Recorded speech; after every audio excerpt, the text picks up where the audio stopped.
And a big welcome back to Everyman Driver. I'm Dave Erickson. Thanks so much for watching. This week I've had the pleasure of driving this 2016 Hyundai Veloster R-Spec in this gorgeous Pacific Blue Pearl exterior color. There is so much information on this car. I'm going to put most of it on everymandriver.com because I know your time is valuable. Today we're going to pop the hood, talk about the engine and performance, show you some real-world backseat legroom and headroom, cargo volume, and give you my overall driving impressions. So let's get started.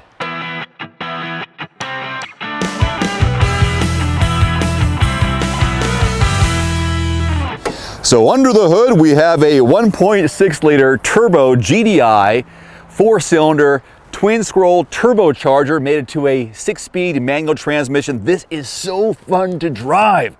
I'm telling you, man, going around town. This car weighs like less than 3,000 pounds, so you really have a good feel of the road behind the steering wheel. I like it a whole bunch. As far as horsepower, 201, 192 pound-feet of torque, so you feel it. It feels good when you're off the line. I'll show you the miles per gallon that I've averaged this week once we get inside the car, but I've had a good mix of both highway and city driving. We have a combination of key and key fob to start the vehicle. No push button start. That's all right. Pop her in, push the clutch in. Here we go. Now there in the center, you can see I've driven 123 miles so far. I hit the trip button on the steering wheel, cycle through, and I have averaged 24.1 miles per gallon. This is rated at 25 city, 33 highway, and Hyundai is looking for a mixed driving number of 28 miles per gallon. So well below what Hyundai is projecting, and I have done almost half and half for highway driving as well as around town. So a little below, I have been, enjoying my experience, so maybe that has something to do with it. But it's just so fun to drive. Come on. There are not 2, but 3 doors on the Veloster R-Spec, and the third door is here on the passenger side to make your way in the back. So use this handle right here, open it up, and step inside. Now I'm 5'11", and I've already positioned myself in the passenger seat, so this is what it would look like if I was sitting behind myself. Knee room is okay. Hard plastic back here, there's some netting like there, but headroom is the biggest downside. If I sit up tall, my head is hitting this glass as well as part of the hard roof line right here. Now, the challenge is, how many people can you get back here?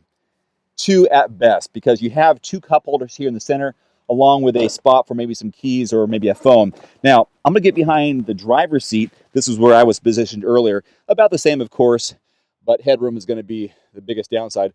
There are just 2 blank handles up in the front for the driver and the passenger. Now this back seat does fold down, and we'll show you more what that looks like in the cargo demo. All right, let's take a look here at your center stack and instrument cluster. I really do like the shape of this center stack. You've got a 7-inch multi-informational touchscreen here, so you can go in between channels, FM, AM, XM on our tester here. Climate controls around the center dial. This is for your heat, this way and that way. Turn on your fan. Down below here, you have a USB port.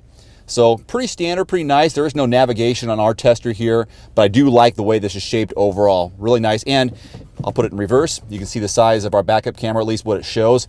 Beautiful screen there. Nice wide view to say check your surroundings for safety. I've had no issues with that. It's been able to see real clearly as I back up out of parking spots or out of the driveway.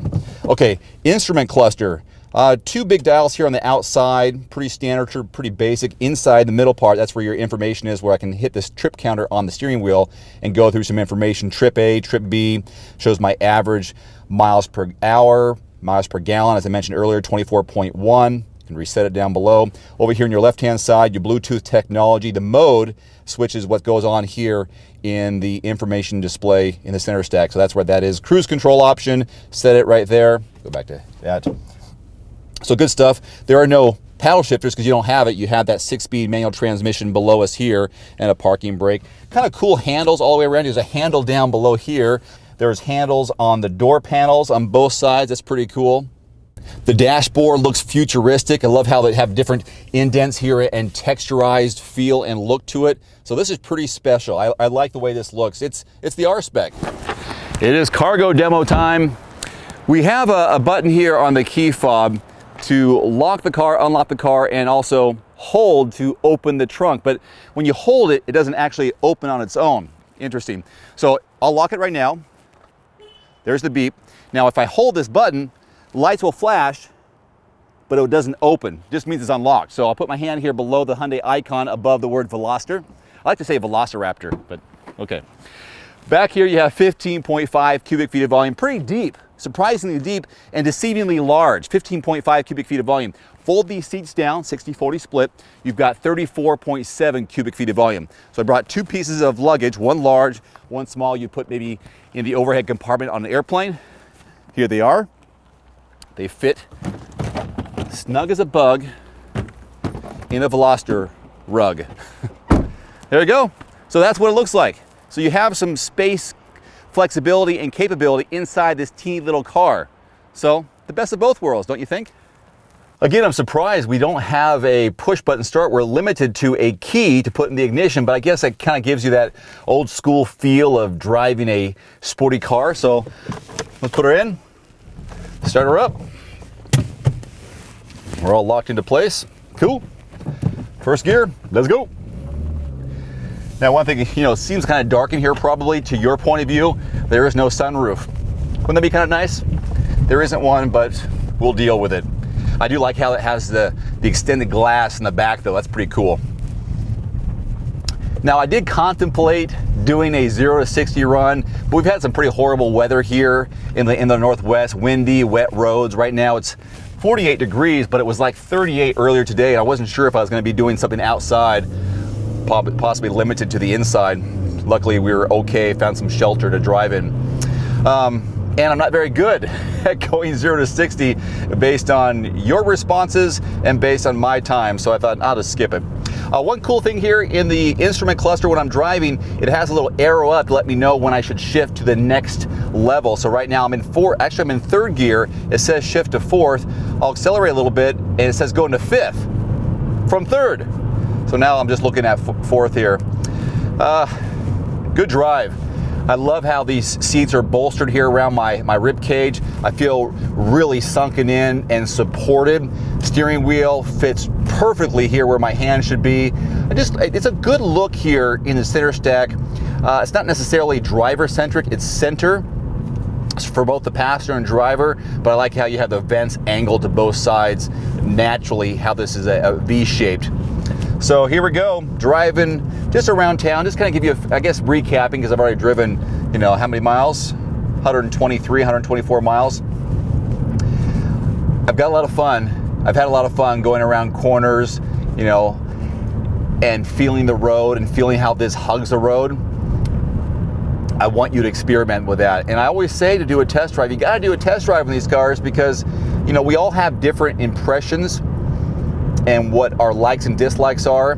This is the kind of car that I would definitely want to invest in if it was my money and I had the money to do that. That's just the kind of car I like. I like this look. It's kind of a cool little look how it slopes down the back. Great headlights, LED headlights and the tail lights. It's a good looking car. I love this interior color scheme with the black and the red. Looks good. It's got a nice, stiff, firm steering feel to it. So when you turn it, the car responds. There's no lag whatsoever. Short shifting for the most part on the shifter. Now here we're going to do a little a roundabout. So I'm going to take it kind of aggressive. Stay in second gear. A little bit of wheel spin, but not a lot. Haha, that was cool. I like it. I mean, that's what I look forward to doing sometimes when it's safe and at the proper speeds, is really letting the car do the work and then you just get behind the steering wheel and go along for the ride. So this is a car that I like it. I want you to test drive it yourself to get a feel for it, because that's the ultimate test, is what you think, right? So the MSRP here on my 2016 Hyundai Veloster R-Spec as tested, $22,500. Not a bad price for a sporty little car with plenty of horsepower, and a nice little center stack to boot, and a beautiful Pacific Blue Pearl exterior color, don't you think? It's absolutely worth a look and most definitely a test drive. By the way, we'll have much more information on everymandriver.com, which, by the way, now offers articles in Spanish. Thanks for watching. I'm Dave Erickson. We'll see you next time. Adios.